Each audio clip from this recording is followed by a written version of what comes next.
Is the police's love for the donut instinctual? A lot of people think you just acquire the taste of donuts from being a cop. Yeah. I think it's the other way around. I think it's just something you're born with to love donuts. It's in your DNA.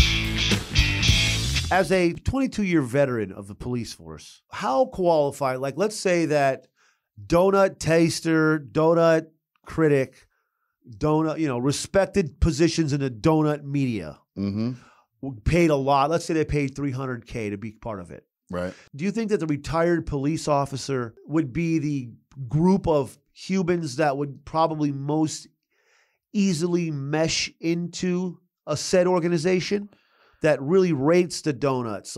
And do you think that could be, is in question B, is the police's love for the donut instinctual? Is it, is it part of the game?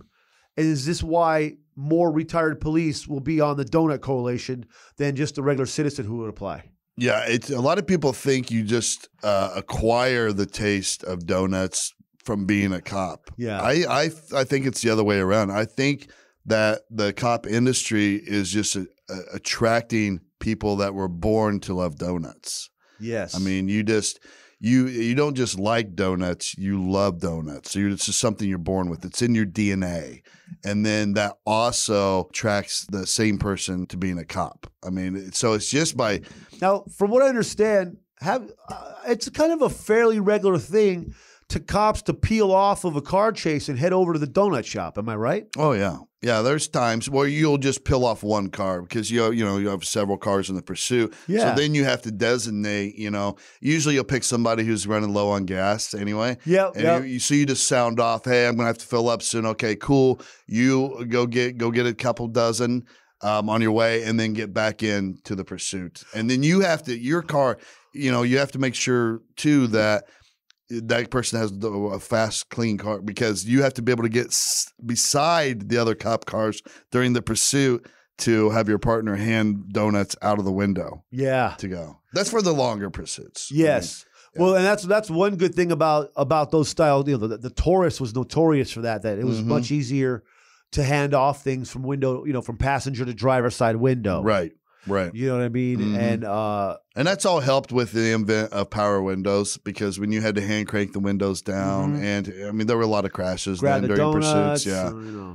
But now with the power windows, it changed the pursuit forever because the donut handoff is seamless. I saw some plans recently from from the donut newsletter. And they're getting bags now that are they're going to hold the donut in place. But it's also shaped like a football so that you can throw the packages from a couple lanes away if you're in if cops are in a police chase. But obviously Rodriguez and Smith in lane 3, they need donuts. Oh, I like that. You're McComas and Latham over here, lane 1. We have extra donuts. Right. But we're in a car chase, but I need to get those donuts over to Rodriguez and Smith. Oh, I love that. So now the bag is more as a football. It's going to still hold the donut in place. And you can throw it now into other cop cars in the police chase. Wow. I mean, that's a game changer because what we were doing up to that point, and we were the first to do this, but at your time, you could order your asps, the collapsible batons. Yes. You could order them with this little half clip on the end. It's like a little hook, right? Kind of like a dog leash, the thumb release hook. You know how you hook in thing with that? You could get those on the end of the asp. So then everyone could take their asps out and extend them and then hook them together to form a giant pole.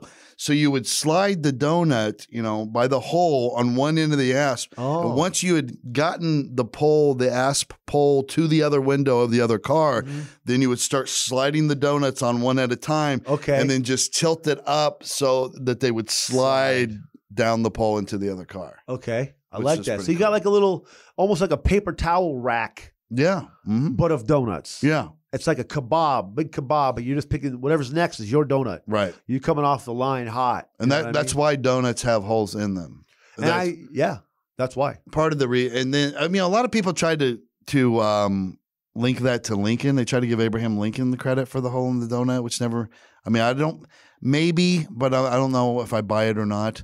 Maybe I'm biased because I'm a cop. I think it was invented for cop pursuits and sharing the donuts. But I think it was. But, Lincoln does predate that. And they say that, Abraham Lincoln, when he was in the balcony at the Ford Theater and he was watching the play, he wasn't a big popcorn guy. He enjoyed an array of donuts. Now, we do know that's true. I mean, he would always have, be surrounded by donuts there in his balcony.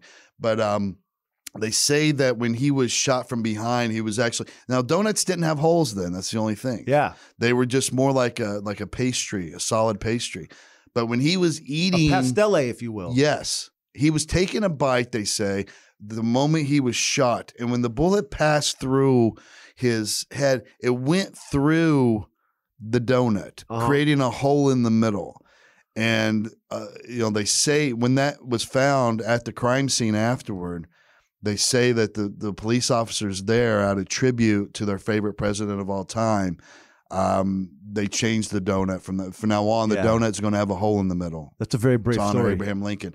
So, it does involve cops too. So maybe, I like to think that's a beautiful story. So I like to think it's true, but I don't know, it's like the game of telephone. Once the story gets passed on, you don't know how much it gets exaggerated.